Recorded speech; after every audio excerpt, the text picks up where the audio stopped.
Welcome to The Explainer. Today, we're going to talk about how to truly read a book. No, I'm not talking about just letting your eyes scan the words. I'm talking about reading for deep, genuine understanding, all based on the absolute classic guide, How to Read a Book. So let me ask you this. Does this sound familiar? You've been reading, you get to the bottom of the page, and you realize you have absolutely no idea what you just read. Your eyes were moving, but your brain was completely checked out. We've all been there. But here's the thing. That's not a personal failure. It's actually a sign that we're approaching reading with the wrong goal. You see, the authors say there are two totally different ways to read. On one side, you have reading for information. That's like scanning the news. You're collecting facts, but you aren't really changing. On the other side, you've got reading for understanding. This is the real deal. This is when you tackle a book that's actually, superior to you. A book that can lift you up to a whole new way of thinking. It's the difference between just knowing more and becoming more. And get this. This is a pretty startling idea from the book. For most of us, our ability to read just kind of stops improving after the 6th grade. For real. We learn the mechanics of it, how to read the words, but we're never taught the art of wrestling with complex ideas, so we hit this plateau, this dead level, and we just stay there. So how do we break through that plateau? The answer is to become an active reader. Reading is not a passive activity where you just sit back and let the words come to you. No way. The book uses this awesome analogy. You gotta be like a baseball catcher, totally engaged, ready to handle any kind of pitch the author throws at you. All right, so the first skill you need is what the authors call inspectional reading. Think of it like this. You're not a reader yet. You're a detective, and the book is your case file. And this isn't just about casually flipping through. It's a systematic process. First, you look at the title and preface. What is this book even trying to accomplish? Then, the table of contents. That's your roadmap for the whole journey. Next, and don't skip this, check the index. It's a goldmine for finding the key topics. And finally, read the blurb on the jacket. Do all that, and in about 15 minutes, you have a solid blueprint of the entire book. Okay, now the second part of being a detective might sound totally crazy. You have to race through the book. Yeah, a quick, superficial read. Don't stop for things you don't get. The goal is just to see the whole forest before you start examining the individual trees. This quick first pass is what prepares you to really read it with understanding the second time. So, once you've surveyed the territory, you're ready to level up to what's called analytical reading.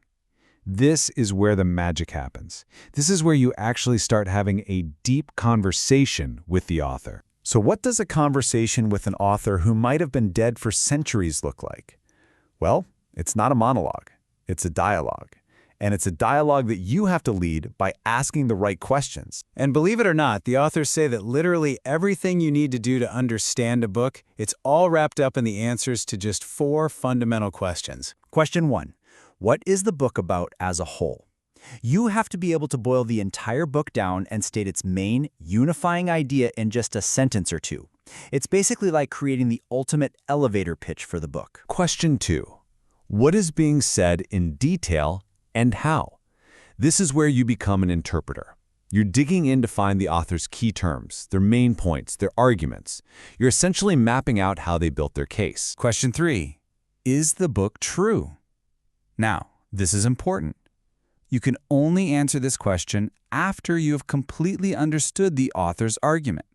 Then, and only then, do you have a responsibility to turn on your own brain and judge it. Do you agree? Disagree? You have to be able to say why. And finally, question 4. What of it? This is maybe the most important one. So what?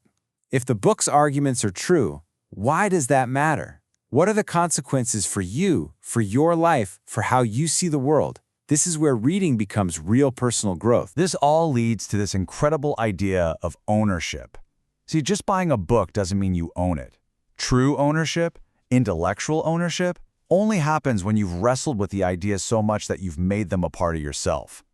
And the best way to do that is to have that conversation right there in the book itself. That's right, right in your books. Underlining, circling things, scribbling notes and questions in the margins. That isn't damaging the book, it's completing it. It keeps your mind engaged, it forces you to think, and it creates a permanent record of your conversation with the author. It's the physical act of reading actively. But hold on, there is one final level, the absolute peak of reading. It's called syntopical reading, and it's where you go from being a student of a subject to a true master of it. Syntopical reading isn't about just one book. It's about reading many books on the same topic, and then you put them all into a conversation with each other. You start to frame a discussion that none of the individual authors could have had on their own. You're not just reading anymore, you are creating brand new insights. So, after all that, why bother? Why go to all this trouble to become such a skilled reader? What's the ultimate point? The answer is simple: lifelong growth. Our bodies have limits, they age, but the mind doesn't have to. The mind can continue to grow and develop and get stronger for our entire lives.